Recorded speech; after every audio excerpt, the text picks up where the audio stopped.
B আপন everyone, আমি ফারুক। আমার চ্যানেলে সবাইকে স্বাগত। কলেজ অ্যাডমিশন 2024-এর বেশ কিছু প্রশ্ন উত্তর নিয়ে আজকে চলে এসেছি। সেকেন্ড ফেজে কারা কারা নতুন আবেদন করতে পারবে, ডকুমেন্ট ভেরিফিকেশান কোথায় এবং কিভাবে হবে, ফিজ পেমেন্ট ঠিক কী প্রসেসে করবে, যদি পেমেন্টে এরর দেখায় সেক্ষেত্রে কী করবে, অটো আপগ্রেডেশন কীভাবে হবে। তো চলো বেশি না দেরি করে আজকের ভিডিও শুরু করা যাক।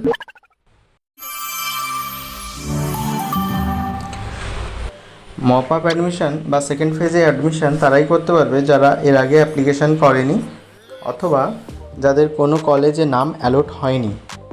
নট অ্যালোটেড স্টুডেন্টগুলি কেবলমাত্র এইখানে সেকেন্ড ফেজে অ্যাপ্লিকেশান করতে পারবে।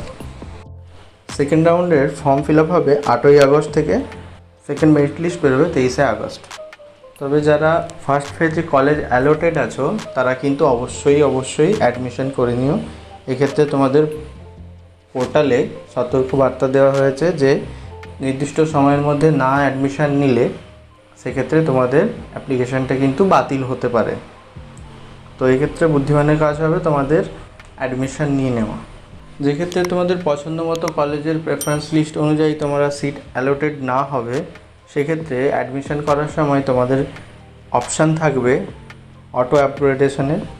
সেই অপশানে ইয়েস করে তারপরে তোমরা কিন্তু অ্যাডমিশন করবে এবং ফিস পেমেন্ট করবে। তাহলে হবে কি, অটো আপগ্রেডেশন অন হয়ে যাবে।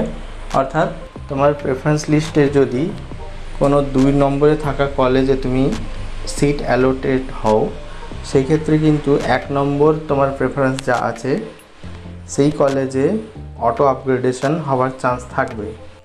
এক্ষেত্রে কিন্তু তোমাকে দ্বিতীয়বার নতুন করে ফিস পেমেন্ট করার দরকার হবে না। এক্সট্রা যদি কোনো ফিস লাগে কেবলমাত্র সেটুকুই পেমেন্ট করতে হবে, অথবা তোমার অটো আপগ্রেডেশনের পর সেই কলেজে যদি ফিজের পরিমাণ কম হয় সেক্ষেত্রে কিন্তু তুমি রিফান্ডও পাবে।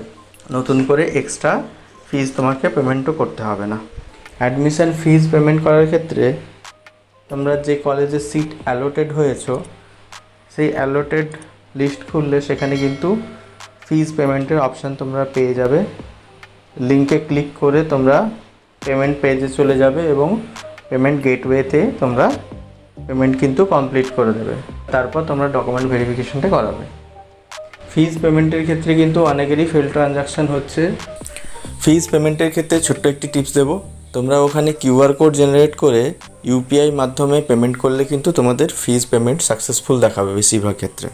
ব্যাংকে টাকা কেটে নিয়েছে অথচ ফিজ পেমেন্ট সাকসেসফুল না দেখালে সেক্ষেত্রে কিন্তু তোমরা 1 ঘন্টার মতো অপেক্ষা করবে প্রথমে। তারপর তোমাদের ট্রানজাকশান আইডি ও ডিটেলস সহ তোমরা নিকটস্থ তোমার ব্যাংক ব্রাঞ্চে ফিজিক্যালি গিয়ে কমপ্লেন করতে পারো, অথবা তোমরা তোমাদের ব্যাংকের হেল্পলাইনে ফোন করেও কিন্তু কমপ্লেন জানাতে পারো। এক্ষেত্রে নেক্সট 3 ওয়ার্কিং ডেজের মধ্যে তোমাদের আইদার রিফান্ড হতে পারে অথবা তোমাদের পেমেন্ট কিন্তু সাকসেসফুল দেখিয়ে দেবে। এবার ডকুমেন্ট ভেরিফিকেশানের কথায় আসতে গেলে ডকুমেন্ট কিন্তু অনলি ফিজিক্যাল মোডেই ভেরিফিকেশান হবে, কোনোভাবেই অনলাইনে ভেরিফিকেশান হবে না।